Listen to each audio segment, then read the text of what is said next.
Սիրելի ժողովուրդ, այսօր շատ խոսվեց եւ երևի կհիշեք, որ 2021 թվականին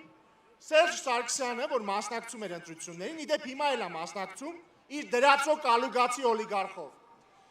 Հոլովակներ էր պտտում, թե իբր ինչ կլինի, եթե քաղաքացիական պայմանագիրը հաղթի եւ ներկայացնում էին, որ Հայաստանը լցվել է ադրբեջանցիներով, Սևանա լիճը վերանվանվել է եսիմ ինչ անունով։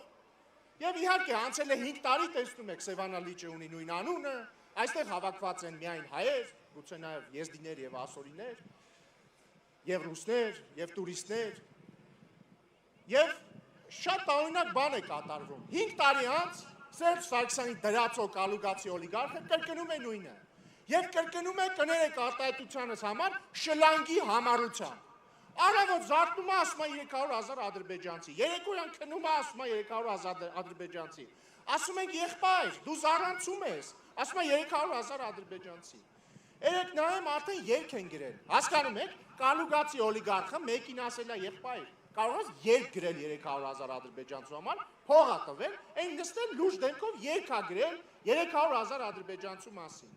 Նոր էլ ինձ կարդացի լուրերում, հիմա հանրահավաք են անում իրանք Երևանում, պատկերացնում եք, հանրահավաքի ժամանակ ադրբեջանական ելույթներ են դրել։ Բառից բուն իմաստով հիմա Հանրապետության հրապարակում կալուգացու թիմը ադրբեջաներեն լեզվով ելույթներ է դրել ժողովրդի համար։ Ձեր ժողովուրդ, ես անհանգստանում եմ կալուգացի օլիգարխի հոգեկան առողջության համար։ Ես կարծում եմ, որ սենց շարունակվի,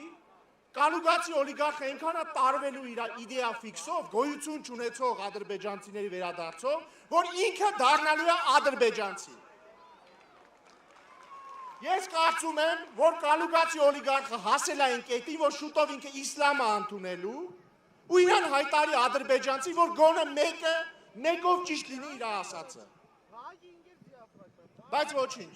ոչինչ։ Մեր քրեակատարական հիմնարկներում կան ֆանտաստիկ հոգեբույժներ, որոնք հոգ կտանեն եւ կալուգացի օլիգարխի, եւ Ռոբերտ Քոչարյանի, եւ այն երրորդ են անհայտ մականունավորի համար։ Մենք նրանց կբուժենք։